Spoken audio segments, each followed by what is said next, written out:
Hey man, Yeah. How's life? it's great. God, look, it's like there's a guy on a boat here now crossing the canal, completely empty, just one guy on a boat. I Are you never enjoying it, huh? remember this part of the city looking so beautiful. It's just, You're really enjoying it. yeah. Good. Wonderful. What? You're not happy? No, of course not, man. I fucking hate it. I really, really genuinely hate it. I hate the fact that I lost all connections. It's not a holiday. I thought I could use a holiday. I've been working like crazy for 15, 16 years. I never stopped.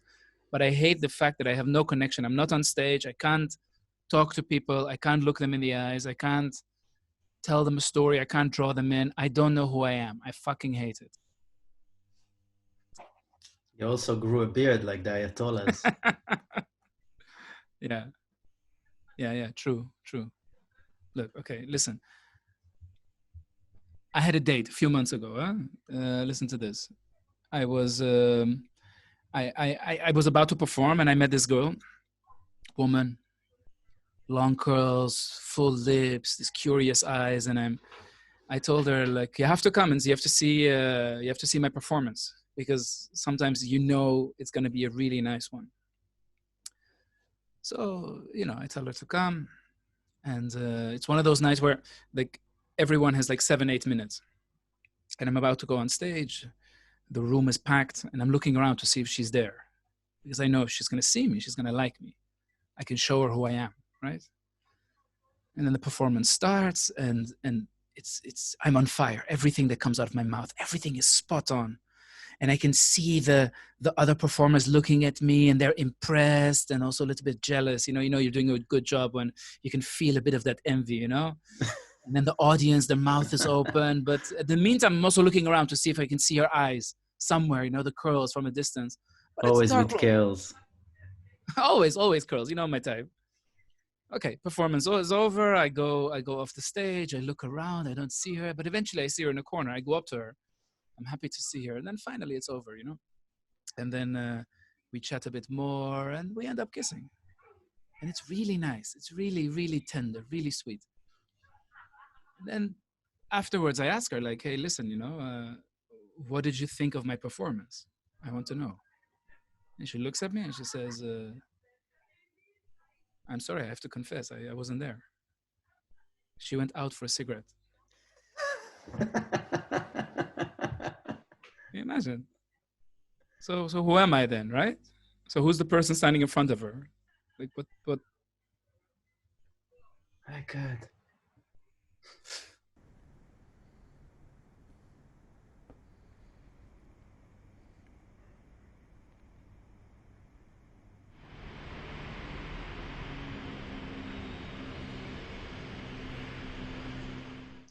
Do you know what homeopathy is?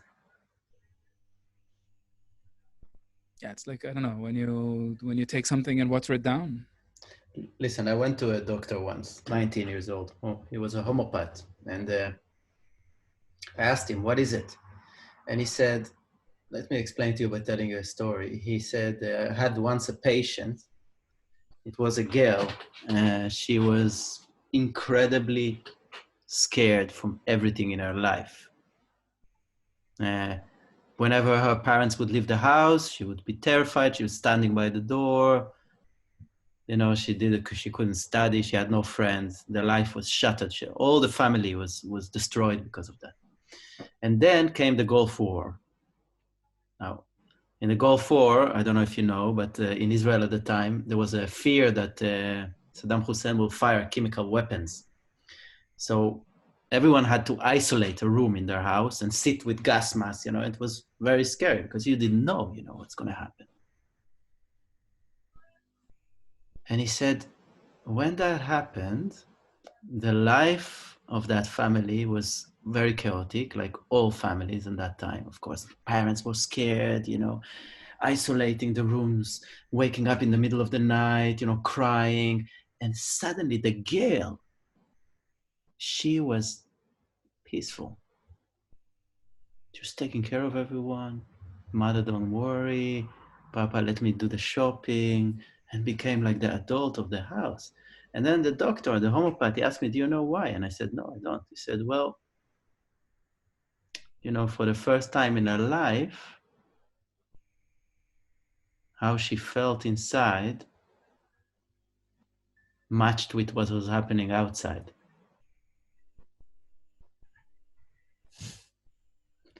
I think I realized like that, you know, I always feel so isolated. And now it's okay to be isolated because everyone else are. So I feel at home.